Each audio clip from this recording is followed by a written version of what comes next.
The morning began like every other in Samuel's small and fragile life. Yet beneath its ordinary rhythm, an invisible thread of destiny wound itself tighter, preparing to pull him into a story greater than anything his young heart could have imagined. Samuel was only 5 years old, but the lines of hardship had already pressed themselves into his thin frame, as if the weight of hunger, poverty, and neglect had shaped him faster than time itself.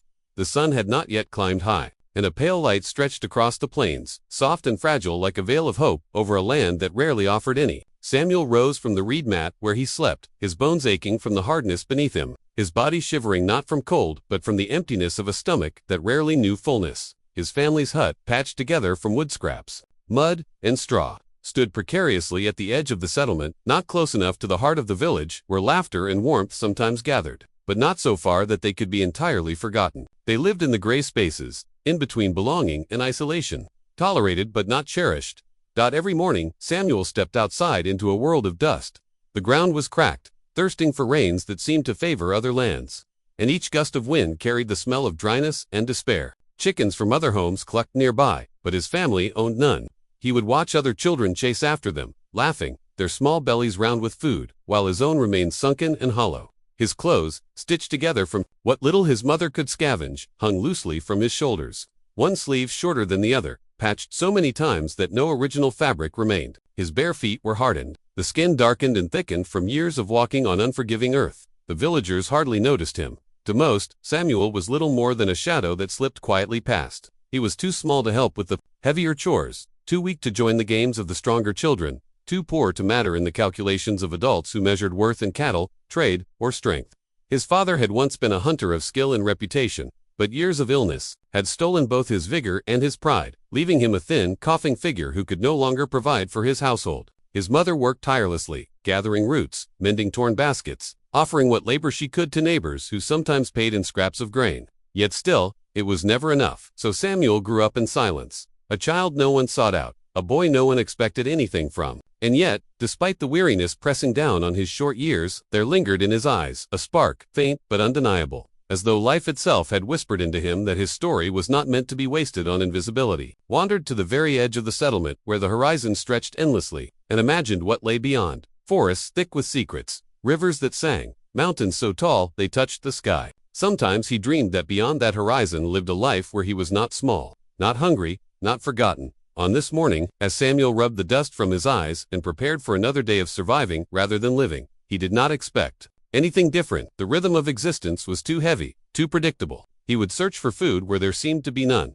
fetch water from the well that was already too shallow, and listen to the voices of adults reminding him with every passing glance that he was little more than a burden. But fate has a way of creeping in silently, disguising itself in the familiar until suddenly it shifts, revealing that everything ordinary has been leading to something extraordinary.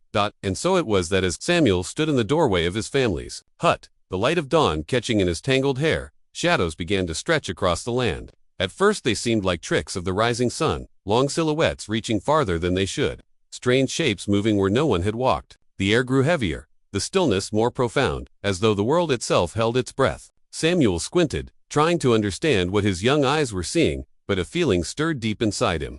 A strange and unshakable certainty. Something was coming. Though he was only 5, though hunger and neglect had convinced everyone else of his weakness, Samuel felt it then, that today was different. Today would not pass quietly into the same dust and silence as yesterday. Today, fate was searching for him, and fate had found its way. From the horizon, 2 towering figures appeared, and with their arrival, the stillness of the morning cracked like fragile glass. To Samuel's young eyes, they did not seem like men, but like living mountains that walked. Their shoulders were broad, draped in hides, stitched from beasts he had never seen, their faces marked with war paint that gleamed beneath the rising sun. Each step they took seemed to shake the earth itself, dust rising in small clouds around their feet as if even the ground struggled beneath their weight. The villagers noticed them at once. Silence rippled outward as conversation stopped, tools were lowered, and even the laughter of children broke off into uneasy quiet.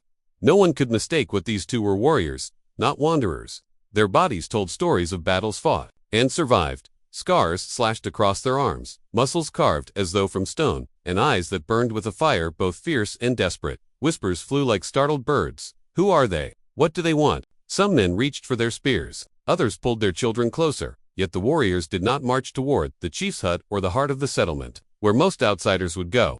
Instead, they walked with unshakable purpose straight toward Samuel. The boy, so small and fragile, stood rooted to the ground, his heart pounding as shadows from their enormous frames fell across him. And then, something no one could have predicted happened. The giants stopped.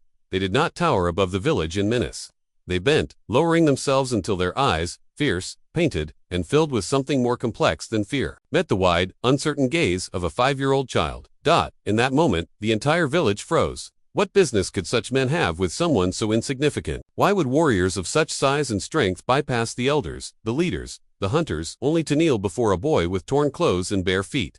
It was as if the laws of the world had been turned upside down, and Samuel, who had always been invisible, was suddenly the center of everything. The moment the warriors opened their mouths, the air itself seemed to tremble. Their voices did not belong to the ordinary world. They were like the deep roll of thunder carried across valleys and mountains, the kind of sound that could silence birds mid-song and turn grown men still. Yet beneath the power of those voices was something Samuel did not expect: fatigue, weight, sorrow. It was as if every word cost them strength, as if each syllable dragged a piece of their soul into the open air.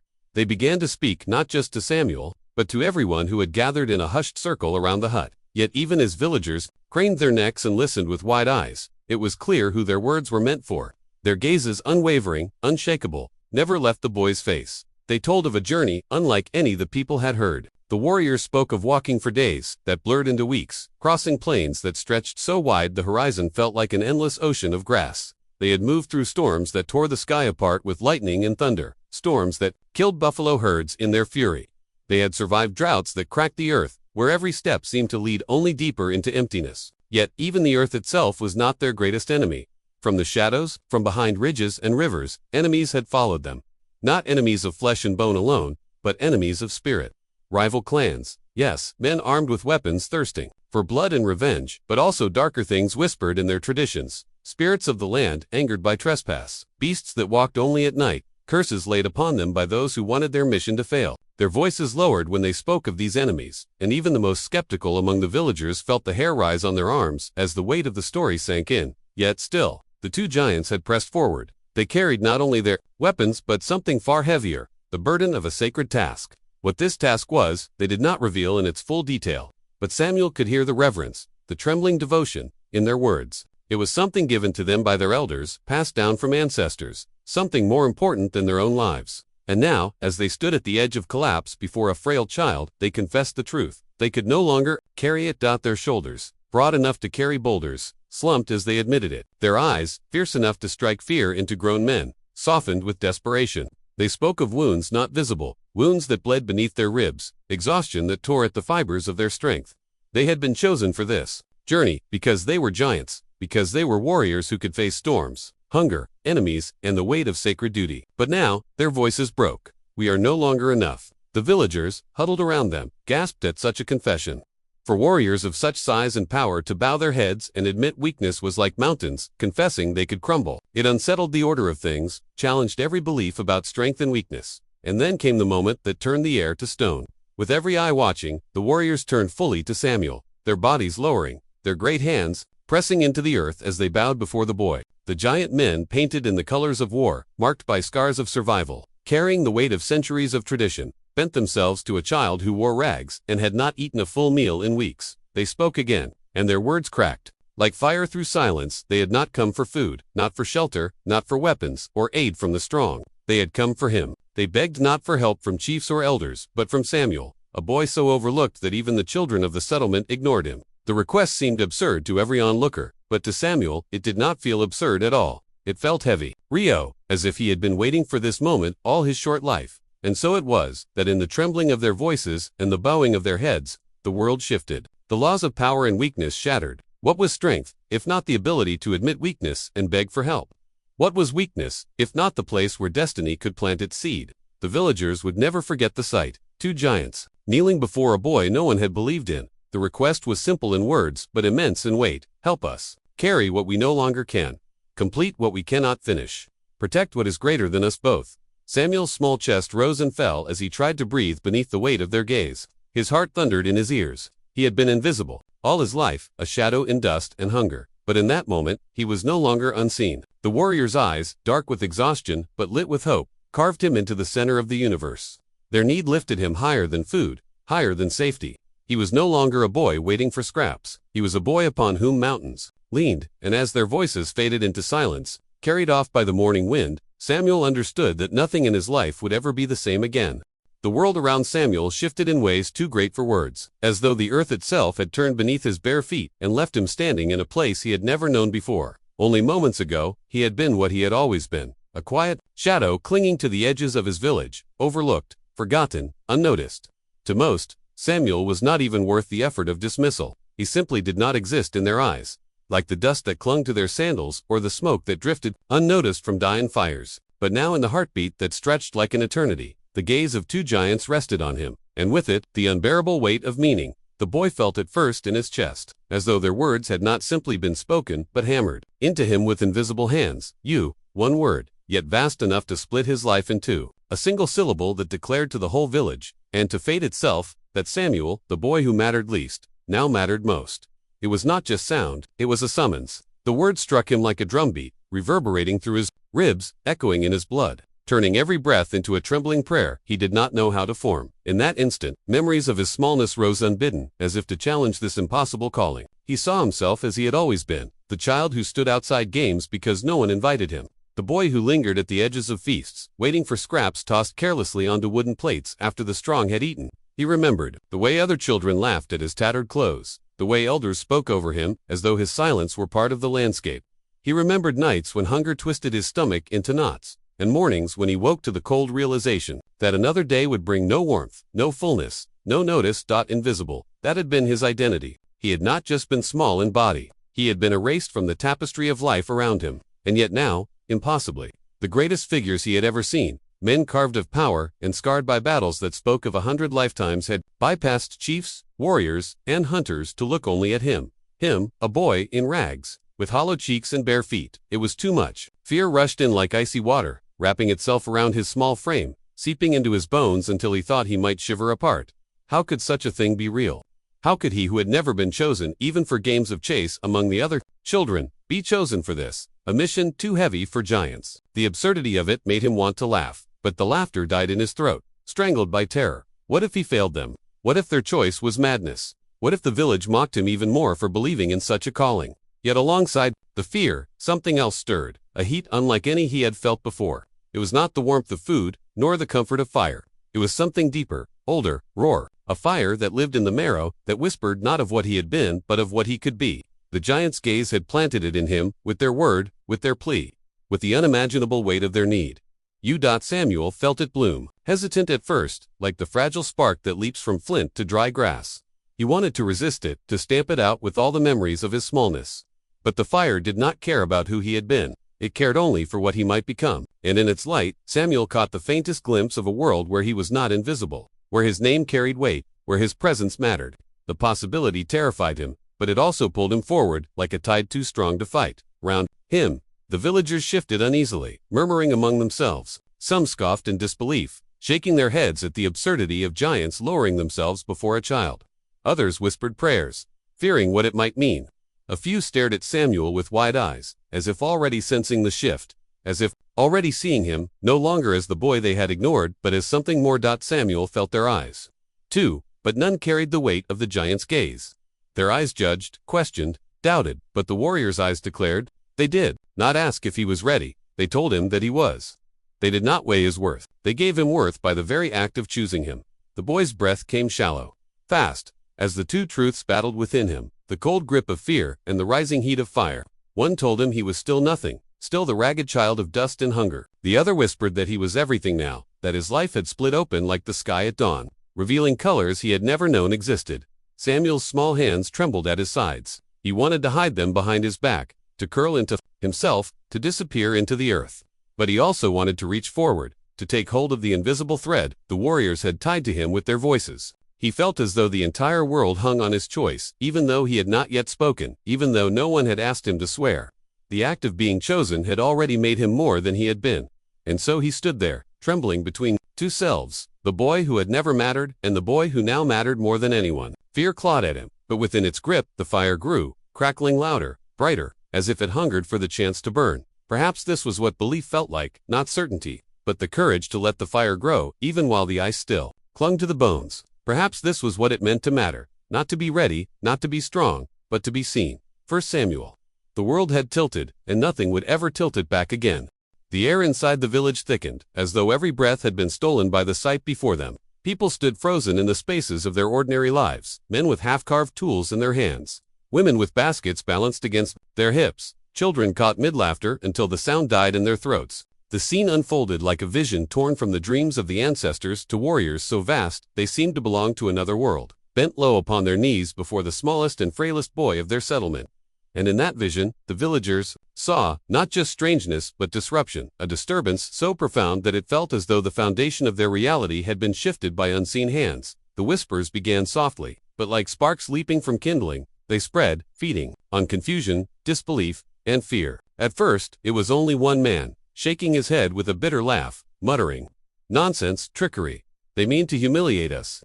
His voice carried to another, who snorted in agreement, spitting into the dust as though the act itself could cleanse the air of such foolishness. Yet even as they scoffed, their eyes betrayed unease. Mockery, after all, is often born of fear. Nearby, women clutched their children closer, their fingers tightening like claws around tiny wrists and shoulders. To them, giants kneeling was not a miracle but a warning.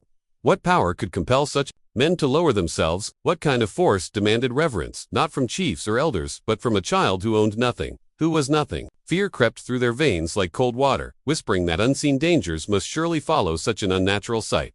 The elders, too, stood at the edges of the gathering, their brows furrowed, their staffs pressed into the soil, as though seeking stability from the earth itself. They exchanged glances heavy with unspoken thoughts, their silence louder than any words.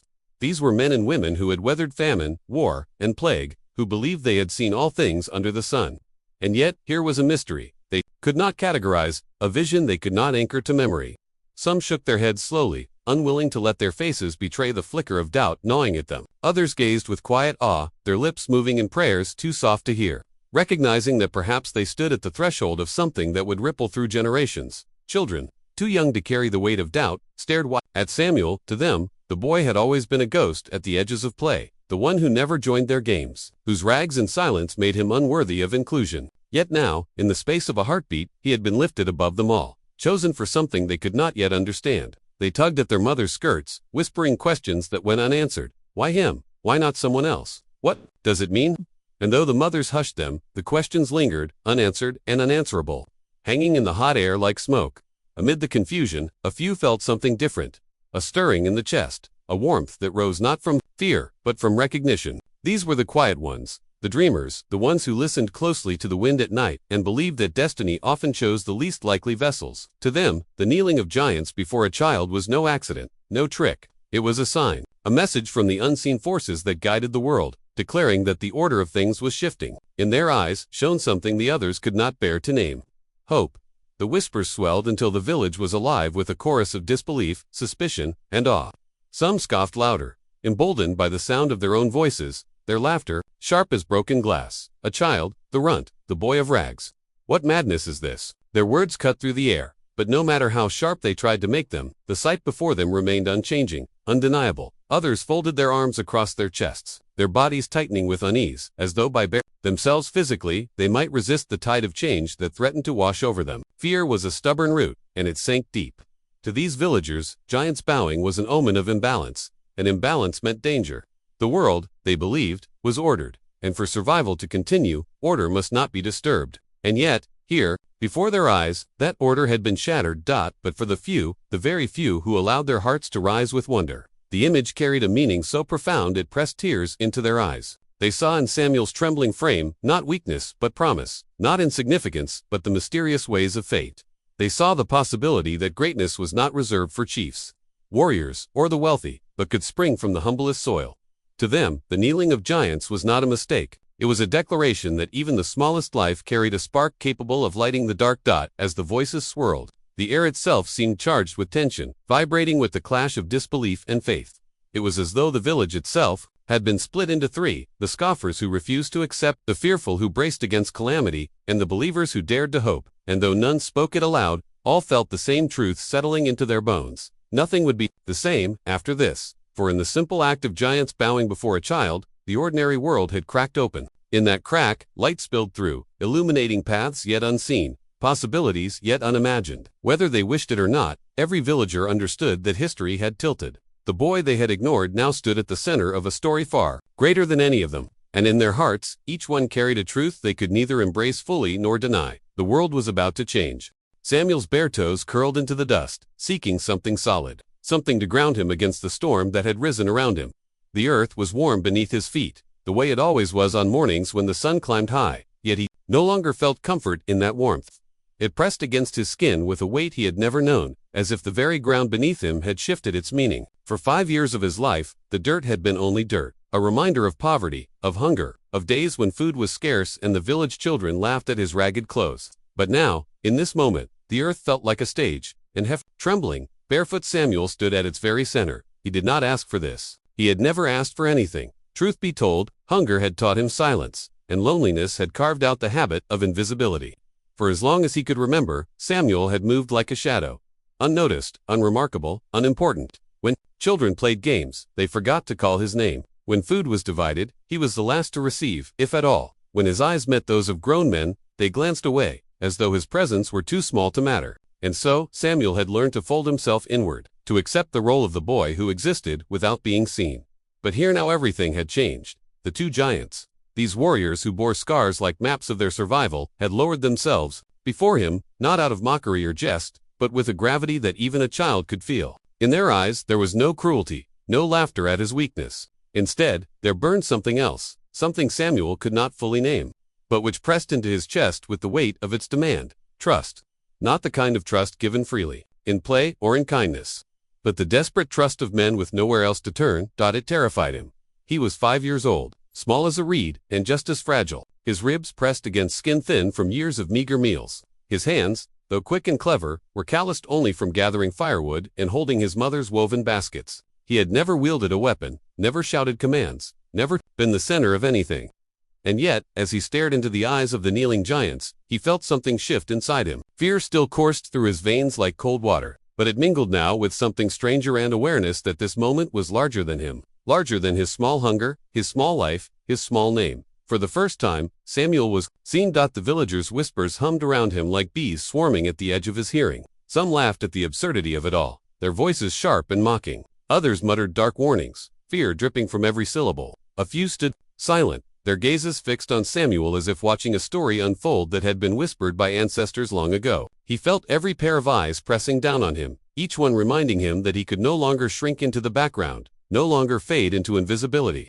The giants had chosen, and their choice had lifted him into a place from which there was no escape. Samuel's small chest rose and fell, quick and shallow, as if he could not take in enough air to survive the weight of this truth. His heart hammered against his ribs, each beat echoing louder than the murmurs of the villagers. He wished to run, to dash back to the hut where he hid on most days, to curl beneath the woven blanket where the world could not touch him. Yet he knew, with a clarity that was almost cruel, that he could not run. Destiny had come to his door, and destiny does not knock twice. He tried to look away from the giants, tried to find some anchor in the familiar world around him, the cracked clay of the huts, the twisted branches of the trees beyond the village, the faces of neighbors who had always ignored him. But none of these things were the same anymore. The huts looked smaller now, less permanent.